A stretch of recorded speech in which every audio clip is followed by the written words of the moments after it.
Ava Thompson stood at the edge of the sidewalk, the Atlanta sun glinting off her sunglasses as she adjusted the collar of her navy blazer.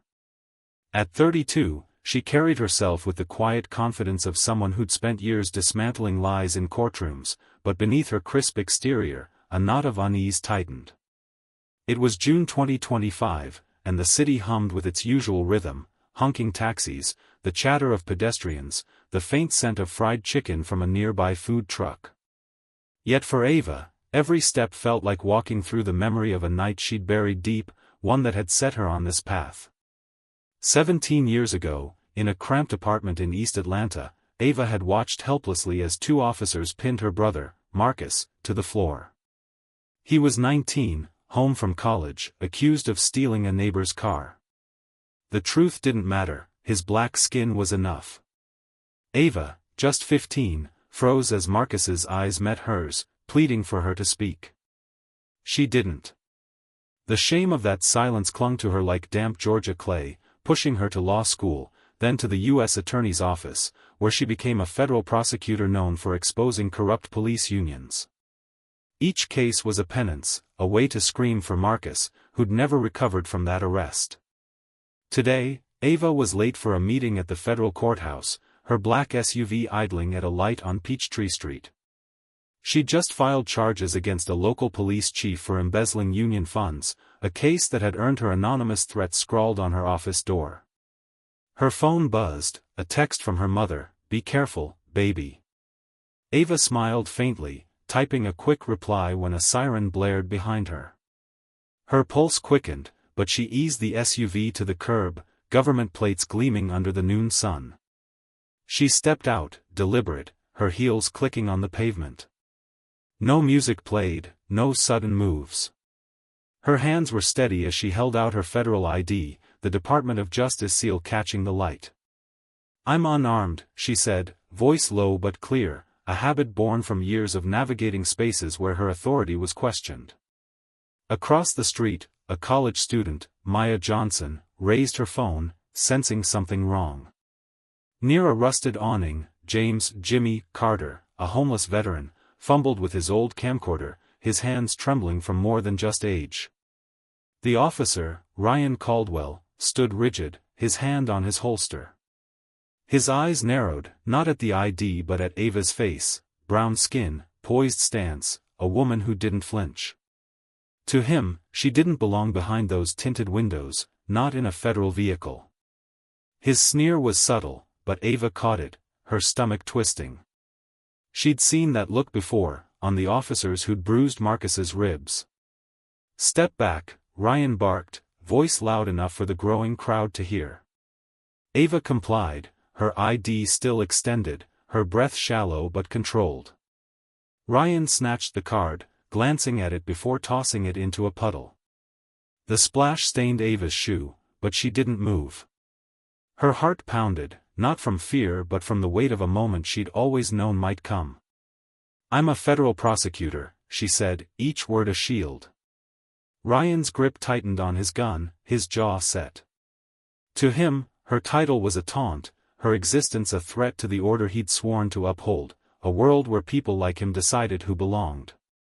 The gunshot cracked like thunder, shattering the midday hum. Ava staggered, blood blooming across her left shoulder, her knees hitting the pavement. Gasps rippled through the crowd. Maya's phone shook but kept recording. Jimmy's camcorder whirred, capturing Ryan's blank stare: no remorse, just a man who'd acted on instinct, an instinct shaped by years of unchecked bias. Ava's ID lay in the puddle, her blood seeping toward it, a silent accusation. As sirens wailed in the distance, Ava clutched her shoulder, her vision blurring. She didn't scream, didn't curse. Her mind flashed to Marcus, to her mother's text, to the cases she'd fought to keep others from this moment. She whispered, barely audible, "I'm still here." Those words weren't for Ryan or the crowd, they were for herself, a vow to outlive the lie that had just tried to erase her. The emergency room at Grady Memorial Hospital buzzed with controlled chaos, the air thick with antiseptic and urgency. Ava Thompson lay on a gurney, her blazer discarded, her white shirt soaked red. The bullet had torn through her shoulder, missing her artery by a hair's breadth. A trauma doctor, his gloved hands steady, muttered, "She's lucky," but his eyes told a different story. Luck shouldn't be a black woman's only defense against a badge. Ava's breaths were shallow, her face tight with pain, but her mind was sharp, replaying the moment Ryan Caldwell's gun fired, his sneer etched into her memory. Her federal ID, now blood-streaked, sat on a steel tray. A young nurse, her lips pressed tight, glanced at it. Ava Thompson, U.S. Attorney's Office. She whispered to a colleague, "She's the one who took down that police chief last year." The word spread, a quiet ripple through the ER staff. Ava wasn't just a patient, she was a woman who'd made enemies by holding power accountable. Her survival felt like defiance, a spark in a city ready to ignite. Outside, Atlanta was already burning with outrage. Maya Johnson, the 19-year-old who'd recorded the shooting, uploaded her video to X with trembling fingers. Her caption was simple, "This happened today." She showed her ID. He shot anyway. Within an hour, the clip had 1 million views, each share a cry of disbelief. Maya, a Spelman College student raised by activist parents, felt a surge of purpose but also fear. Her name was now tied to a truth that could make her a target. She sat in her dorm, phone buzzing with notifications, her mother's voice echoing in her head, "Speak, but stay safe." Jimmy Carter's footage, grainy but damning, surfaced soon after. The 60-year-old veteran, his camcorder a relic from better days, had captured Ryan's voice through his mic, "She doesn't belong here." Jimmy, who'd lost his home after Iraq left him with nightmares, handed the tape to a local reporter at the Atlanta Journal-Constitution. His hands shook, not from cold but from the weight of being seen after years of invisibility. "I saw it all," he told the reporter, his voice rough. "She did nothing." The videos collided online, hashtags like #AvaThompson and #JusticeShot trending nationwide. Protesters gathered at City Hall, their signs reading "No badge above the law." On CNN, a legal analyst called the shooting a failure of training and culture, but social media was less polite, calling it what it was, racism, plain and raw. Ava's name, once known in legal circles, became a rallying cry, her silence from the hospital bed louder than any speech. Ryan Caldwell, holed up at the precinct, faced a swarm of reporters. His face was blank, his arms crossed, but his eyes betrayed a flicker of unease. "I followed protocol," he said, voice flat, rehearsed. He didn't mention the ID he'd tossed or the crowd that saw it. Back home, he'd grown up hearing his father, a deputy killed in a robbery, praised as a hero. Ryan had joined the force to honor that legacy, but his father's "us versus them" mantra had twisted into something darker, fed by late-night scrolls through far-right forums. He believed he was untouchable, shielded by a system that had always had his back. At the hospital, Ava's mother, Renee, sat by her bedside, her nurse's hand steady as she adjusted Ava's "4. "You're still here, baby," she whispered, echoing Ava's own words. Ava's eyes fluttered open, pain clouding her gaze, but she squeezed her mother's hand. She thought of Marcus, now a mechanic in Macon, still scarred by that arrest. She'd failed him once, she wouldn't fail Atlanta. "I need my laptop," she rasped, her voice weak but resolute. As night fell, the city pulsed with tension. Maya refreshed X, her video now at 5 million views. Jimmy sat under his awning, a stranger's donated coffee warming his hands, his camcorder tucked safely away. Ava, her shoulder bandaged, stared at the ceiling, her mind racing. She hadn't spoken publicly, but her survival was already rewriting the narrative. Atlanta wasn't just watching, it was waking up, and the system that had let Ryan pull the trigger was about to face a reckoning it couldn't ignore.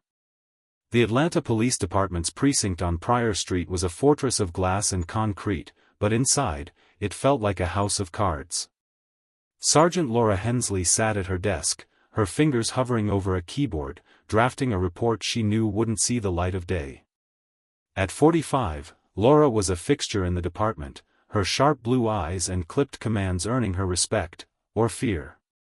She'd risen through the ranks by loyalty, not ambition, believing the blue wall was a shield, not a cage.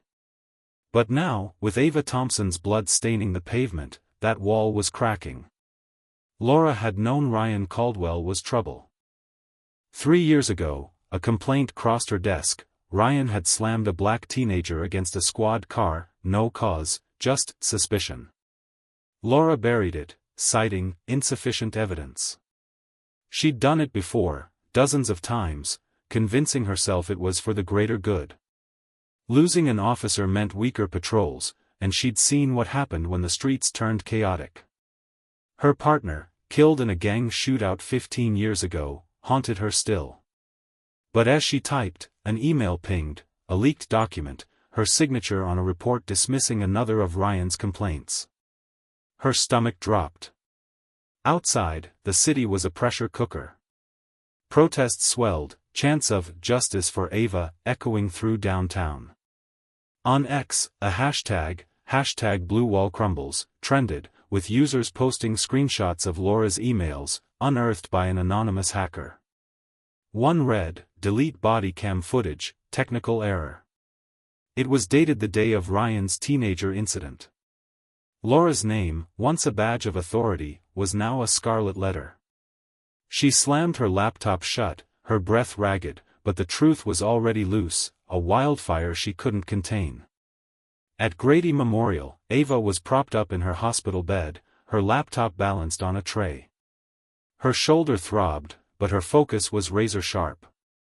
She scrolled through news feeds, her jaw tightening at headlines calling her a victim. She wasn't a victim, she was a prosecutor, and this was her case now. Her mother, Renee, hovered nearby, her nurse's instincts kicking in. "Rest, Ava," she urged, but Ava shook her head. "Not yet, Mama. They think I'm done." Ava's silence had become a weapon. She hadn't spoken to the press, but her survival spoke volumes. Her colleagues at the U.S. Attorney's Office sent encrypted messages, offering support but urging caution. Ava ignored the caution. She drafted a memo to her boss, requesting access to Ryan's personnel file. She knew the system protected its own, she'd exposed it before, but this time, she was the evidence, her blood a ledger of its failures. Ryan, confined to desk duty, paced the precinct's break room, his phone buzzing with threats. He'd expected backup, a pat on the back from Laura, but she hadn't called. His father's voice echoed in his head, "Never let them take your badge." But the badge felt heavy now, a target. Online, his far-right posts from a forum called True Blue surfaced, one reading, "Some people don't belong in power." The public saw it for what it was, hate, not duty. Ryan's defiance wavered, a crack in his armor, but he clung to the lie that he'd done nothing wrong. Jimmy Carter, meanwhile, was no longer invisible. The Atlanta Journal-Constitution ran a profile, "Homeless Vet's Video Shakes City." Strangers left food and blankets at his awning, calling him a hero. Jimmy shrugged it off, his PTSD keeping him wary. He'd recorded the shooting to feel useful, not famous. But when Maya Johnson visited, thanking him for his tape, his eyes softened. "You're the one who made it matter, kid," he said, handing her a coffee. Maya, emboldened, started a podcast, Voices Unheard, vowing to amplify stories like Jimmy's. By week's end, the Department of Justice announced a federal probe into Atlanta PD. Laura's emails were subpoenaed, her desk emptied by agents. She stood in the precinct lot, watching her career unravel, her pragmatism curdling into regret. She'd thought she was protecting the force, but she'd enabled a shooter. Ava, still in the hospital, read the news, her lips curling slightly. Not a smile, but a spark. The system wasn't just bending, it was breaking, and she was the fulcrum. Ryan Caldwell sat in a dimly lit interrogation room at Atlanta PD's headquarters, the fluorescent lights flickering above. His badge was gone, confiscated pending investigation, but his defiance burned bright. At 38, he was lean and hardened, his jaw set like his father's, a deputy whose name adorned a plaque in their hometown precinct. Ryan had grown up on stories of his dad's heroism, but also his warnings: "The world's against us, son. Trust the badge, not the crowd." That creed had guided Ryan, twisting into a belief that some people, black people, like Ava Thompson, were threats by default. He leaned back in the chair, arms crossed, facing two federal agents. "I did my job," he said, voice steady but laced with venom. She was in a government SUV, no security detail. Looked suspicious. The agents exchanged glances, one sliding a photo across the table: Ava's bloodied ID, the DOJ seal clear. "You saw this before you shot," the agent said, not a question. Ryan's eyes flicked to the photo, then away. He didn't answer, but his hands clenched, betraying the lie he couldn't voice. Outside, Atlanta was a cauldron of fury. Protests clogged Peachtree Street, candles lit for Ava at Ebenezer Baptist Church. On X, Ryan's "True Blue" posts were dissected, each one a nail in his coffin. One read, "They're taking our streets. Time to push back." Commenters called him a racist, a rogue, a disgrace. Ryan's phone, seized by the feds, revealed more: texts to Laura Hensley, begging for cover. "Fix this, Sarge. Like last time." No reply came. Laura, under investigation, had cut him loose, her silence louder than any betrayal. Ryan's past was unraveling too. A local reporter dug up complaints, 6 in 3 years, all dismissed. One was from a black shopkeeper, beaten for resisting. Another from a teenager, Maya's cousin, who'd been cuffed for jaywalking. Each file bore Laura's signature, a pattern now glaring. Ryan had believed he was untouchable, protected by a system that valued loyalty over truth. But that system was crumbling, and he was its weakest link. At Grady Memorial, Ava was discharged, her arm in a sling. She moved gingerly, pain flaring with each step, but her resolve was iron. Renee drove her home, the radio buzzing with news of the DOJ probe. Ava stared out the window, Atlanta's skyline a blur. She thought of Marcus, his dreams crushed by a badge like Ryan's. "I should have spoken up for him," she murmured. Renee squeezed her hand. "You're speaking now, baby. For all of them." Ava's apartment was a fortress of files and law books, her life's work. She opened her laptop, ignoring the pain, and drafted a statement for her office. Not a press release, but a call for Ryan's personnel file to be public. She knew the risks: more threats, more hate, but silence wasn't an option. Her survival was a weapon, and she'd wield it to expose every crack in the system that had armed Ryan. Jimmy Carter's testimony aired on 60 Minutes, his weathered face filling screens nationwide.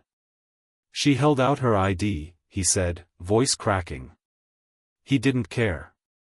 Viewers wept, donations pouring in to house him. Jimmy accepted a small apartment, but kept his camcorder, a reminder of the day he mattered. Maya's podcast hit 1 million downloads, her voice steady as she interviewed victims of police violence. She dedicated an episode to Ava, calling her the woman who wouldn't break. Ryan, isolated, felt the walls closing in. He punched a precinct locker, his knuckles bleeding, screaming at no one. His father's plaque flashed in his mind, but so did Ava's face, her ID in the puddle. For the first time, doubt crept in, not guilt, but fear. The system wasn't saving him. Laura's silence, the feds' cold stares, the city's rage, they were all proof. He wasn't a hero, he was a relic, and the world he'd built was burning down around him. The federal courtroom in Atlanta was a sterile expanse of oak and marble, its air heavy with anticipation. The preliminary hearing for Ryan Caldwell's case drew a packed gallery, reporters, activists, and victims of his past, their eyes fixed on the witness stand. Ava Thompson sat in the front row, her shoulder still bandaged, her face unreadable. At 32, she'd faced hostile juries and corrupt officials, but this was different. This was her story, told through others, each voice a thread in the tapestry of a community scarred by one man's badge. First was James "Jimmy" Carter, his army surplus jacket swapped for a borrowed suit. At 60, he looked frail but stood tall, his hands steady as he swore in. "I saw it all," he said, voice rough like gravel. She showed her ID. He tossed it, then shot her. The prosecutor played Jimmy's footage, the courtroom silent as Ryan's mic crackled. "She doesn't belong here." Gasps rippled through the gallery. Jimmy's eyes met Ava's, a flicker of pride. He'd been invisible for years, but his truth was now a beacon. Next was Malik Evans, a 22-year-old mechanic, one of Ryan's earlier victims. In 2022, Ryan had slammed him against a wall for loitering outside his own shop. Malik's arm, broken in the scuffle, never healed right. "I begged him to stop," Malik said, his voice steady but eyes wet. He laughed, said I'd learn my place. The prosecutor showed a photo of Malik's injury, the bone misaligned. Ava's jaw tightened. She'd prosecuted cases like this, but hearing it now felt like a knife twisting. An elderly woman, Grace Turner, followed. At 78, she leaned on a cane, her voice soft but piercing. "He stopped me in 21, said I matched a suspect. I was grocery shopping. Ryan had cuffed her, bruising her wrists.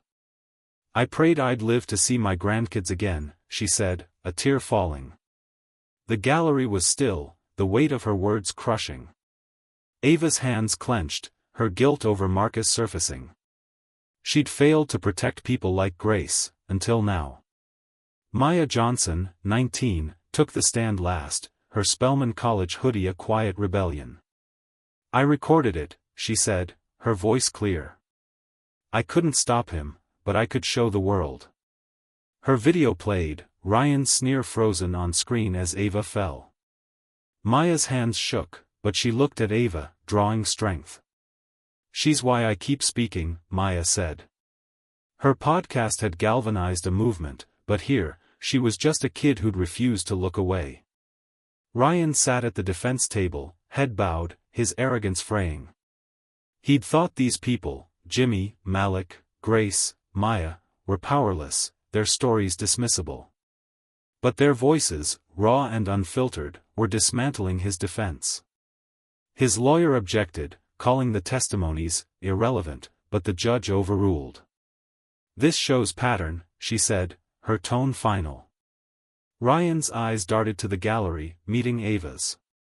She didn't flinch, her gaze a mirror of his failure. Outside, protests grew, Atlanta's streets alive with chants. On X, #AvaSWitnesses trended, clips of the testimonies shared millions of times. Jimmy became a folk hero, Malik a symbol of resilience, Grace a reminder of forgotten elders, and Maya a voice for the future. Ava, still silent publicly, felt their words as armor. She'd survived, but they'd ensured her survival mattered. Laura Hensley watched the news from her apartment, her badge on the table. The testimonies cut deep, exposing her complicity. She dismissed Malik's complaint, ignored Grace's. Her pragmatism, once her shield, was now her shame. She picked up her phone, drafting a resignation email, but paused. Could she face the truth, or would she hide behind silence, like always? Ava left the courtroom, Renee at her side. Reporters shouted questions, but she ignored them, her focus inward. The witnesses had given her more than evidence, they'd given her purpose. She wasn't just fighting for herself or Marcus anymore. She was fighting for a city, a community, a truth that refused to be buried. The federal courthouse in Atlanta loomed like a sentinel, its steps crowded with protesters holding signs, "No justice, no peace." Inside, the trial of Ryan Caldwell was a crucible, each day peeling back layers of a system that had shielded him for too long. Ava Thompson, her arms still in a sling, sat in the gallery, her presence a silent indictment. At 32, she'd built a career exposing corruption, but now she was the spark that could burn the system down. The prosecution's case was airtight. Jimmy Carter's footage, Maya Johnson's video, and the witness testimonies painted Ryan as a predator, not a protector. Emails from Laura Hensley, leaked to the press, showed she'd buried Ryan's complaints to maintain morale. The prosecutor played a clip of Ryan's far-right posts, his voice dripping with hate. Some don't belong in power. The jury, a mix of Atlanta's diverse faces, leaned forward, their expressions hardening. Ryan's defense crumbled. His lawyer argued split-second decisions, but the judge's eyes narrowed. He saw her ID, she said, cutting through the excuse. On the stand, Ryan faltered, his defiance replaced by sweat and stammers. "I thought she was a threat," he muttered, but the jury saw the truth. A man who'd shot first, asked never. The verdict came swift: guilty of attempted murder with racial bias, life without parole. Ryan's head dropped, his father's legacy a ghost he couldn't outrun. Ava didn't celebrate. As Ryan was led away, she felt no triumph, only resolve. The real fight wasn't in the courtroom, it was in the structures that had armed him. That night, she filed a lawsuit against Atlanta's administrative system, naming the oversight board for enabling Ryan through lax discipline and suppressed complaints. Her filing was bold, accusing the city of institutional negligence fostering racial violence. The news hit like a thunderclap, headlines screaming, "Prosecutor sues city after surviving shooting." The lawsuit drew blood. Subpoenas rained on City Hall, demanding 12 years of records. Paul Grayson, the former oversight board head, was called to testify. At 55, he was a polished bureaucrat, his silver hair and tailored suits masking a career of dodging reform. He dismissed Ava's early complaints about police misconduct, calling them unsubstantiated. Now, under oath, he squirmed. "We prioritized stability," he admitted, his voice thin. Ava's lawyer pressed, "Stability over lives?" Paul had no answer, his silence damning. Laura Hensley's hearing followed, her charges, evidence tampering, obstruction, piling up. She took the stand, her face a mask of cold pragmatism. "I followed orders," she said, but the prosecutor played her emails, her voice ordering footage deleted. Laura's eyes flickered, a crack in her armor. "I thought I was protecting the force," she whispered, but the gallery saw her for what she was, a cog in a machine that crushed lives. She was convicted, sentenced to 5 years, her badge a relic of betrayal. The DOJ, spurred by Ava's lawsuit, announced nationwide police training reforms, mandatory bias assessments, independent oversight boards, and body cam transparency. Atlanta's mayor, under pressure, fired Paul Grayson, his name erased from city records. Ava's apartment became a war room, her desk buried in legal briefs. Renee brought her coffee, worry etched in her face. "You're pushing too hard," she said. Ava met her gaze. "I pushed for Marcus too late. Not this time." On X, #AvaSFight trended, her lawsuit a rallying cry. Maya's podcast aired an episode, "The System on Trial," featuring Ava's colleagues praising her courage. Jimmy, now in his apartment, watched the news, his camcorder on a shelf, a symbol of his role. Ava, still silent publicly, felt the city's pulse. Her lawsuit wasn't just for her, it was for Malik, Grace, Maya, Jimmy, and every name buried in those subpoenaed files. The system wasn't just on trial, it was on notice. Laura Hensley stood in a federal holding cell, the clang of the door still echoing in her ears. At 45, she'd once commanded respect, her sergeant's stripes a badge of survival in Atlanta PD's brutal hierarchy. Now, her white shirt was wrinkled, her hair loose, her eyes hollow. Convicted of evidence tampering and obstruction, she faced 5 years, but the real sentence was heavier, the betrayal of a city she'd sworn to protect. Laura had believed in the blue wall, a shield forged after her partner's death 15 years ago. But that wall had crumbled, and she was buried in its rubble. Her trial had been a dissection. The prosecutor laid bare her emails, each one a command to erase Ryan Caldwell's sins. One, dated 2 years ago, read, "Body cam glitch, delete before review." It matched a complaint from Malik Evans, the mechanic whose arm Ryan broke. Laura had dismissed it, telling herself it was for the team. On the stand, she tried to explain, "We can't lose officers over every complaint." But the jury saw through her. Her pragmatism was complicity, her loyalty a lie. Ava Thompson watched the trial from the gallery, her shoulder healing but her resolve unyielding. Laura's downfall was a victory, but a hollow one. Ava knew Laura wasn't the root, just a branch of a system that thrived on silence. Laura's testimony had exposed the blue wall culture, her words a confession, "We protected our own, no matter what." Ava's lawsuit against the city cited Laura's actions as proof of oversight failure, each email a brick in her case. Laura's apartment, once a sanctuary, was now a crime scene, agents combing through her files. They found a journal, its pages filled with late-night scrawls, "I saved the force. Why does it feel wrong?" Her regret, buried for years, surfaced too late. She'd joined the police to honor her partner, killed in a shootout, but her loyalty had twisted into a shield for men like Ryan. As she sat in her cell, she saw Malik's face, Grace Turner's bruised wrists, Ava's bloodied ID. Her pragmatism, once her strength, was her ruin. Outside, Atlanta's protests evolved into reform rallies, citizens demanding independent oversight. On X, #EndTheBlueWall trended, Laura's emails shared as evidence of systemic rot. Maya Johnson's podcast aired a special, The Enablers, interviewing a retired officer who called Laura the system's gatekeeper. Jimmy Carter, now a quiet hero, spoke at a community vigil, his voice steady, "She hid the truth. We found it." Ryan, in his own cell, heard of Laura's conviction, his last hope fading. He'd texted her before her arrest, "Save me, Sarge." Her reply, cold and final, haunted him, "You're on your own." His arrogance was gone, replaced by a hollow fear.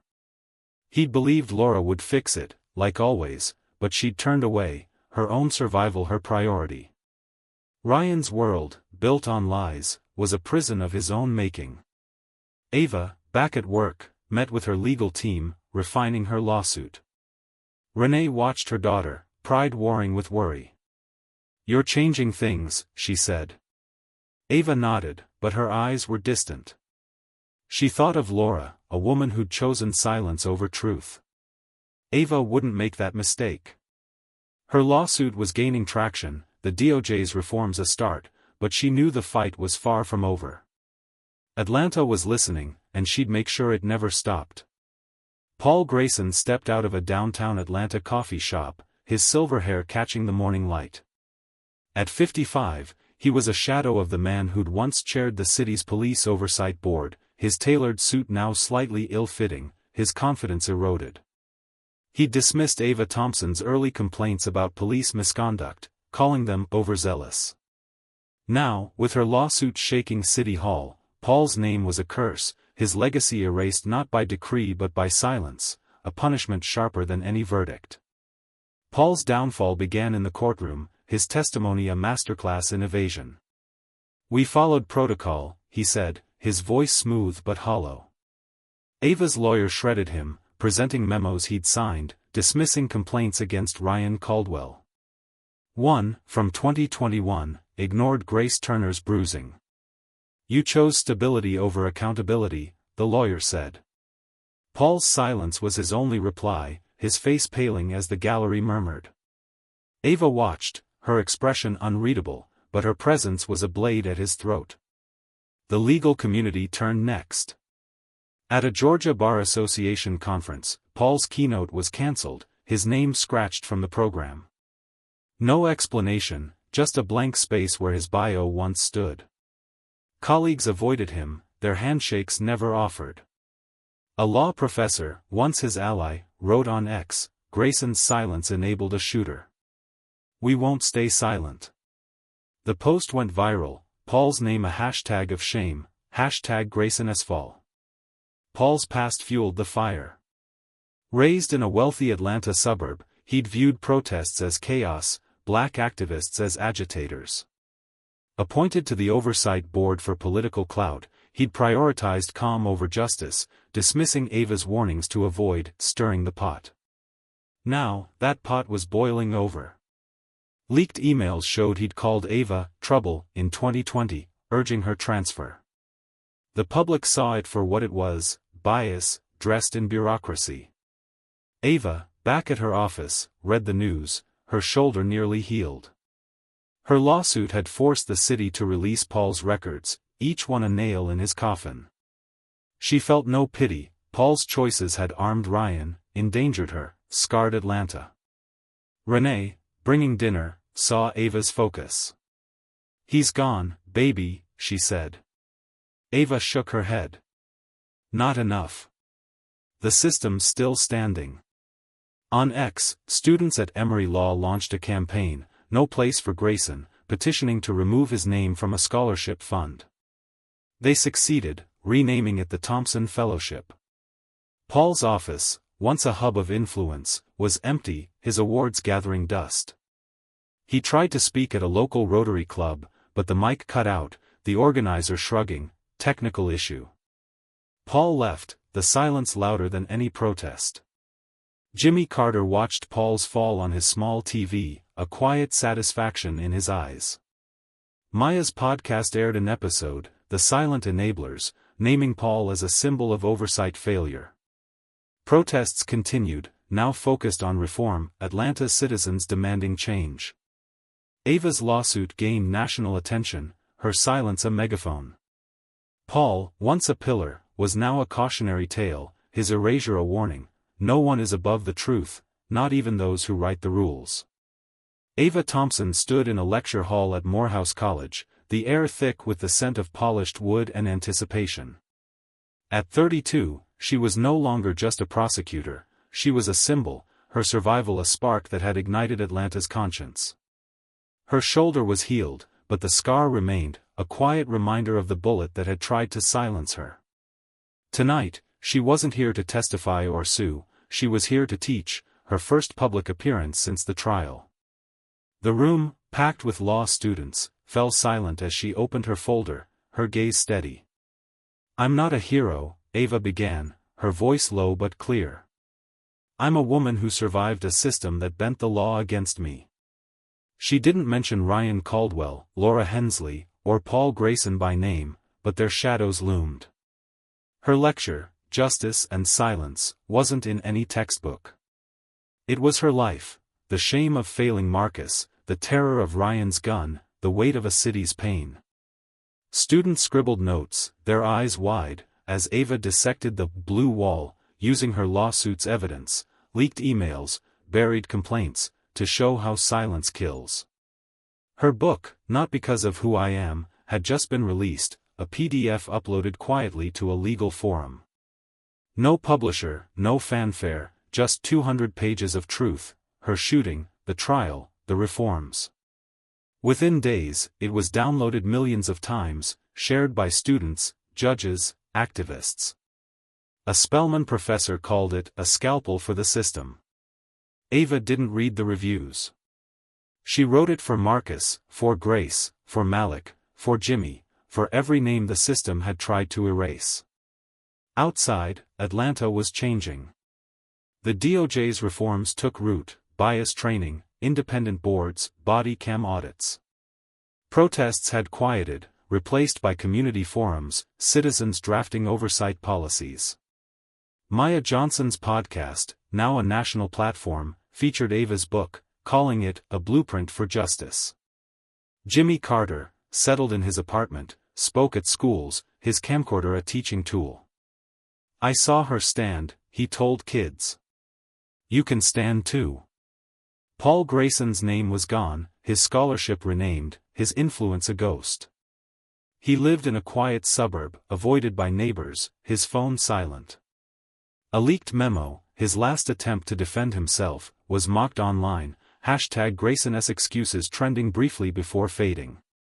He was no longer a villain, just irrelevant, a fate worse than prison.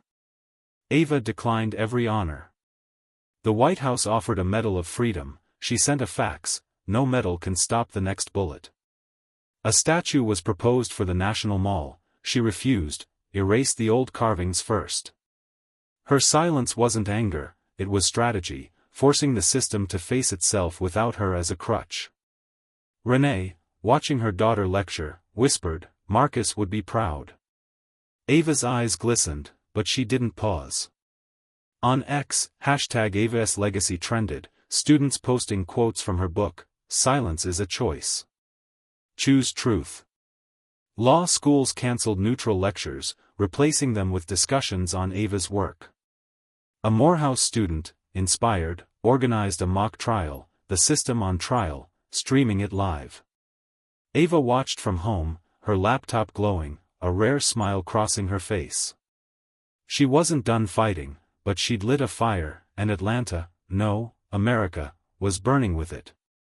The September sky over Atlanta was heavy with clouds, the air cool as Ava Thompson walked across the Morehouse campus, her charcoal coat catching the breeze.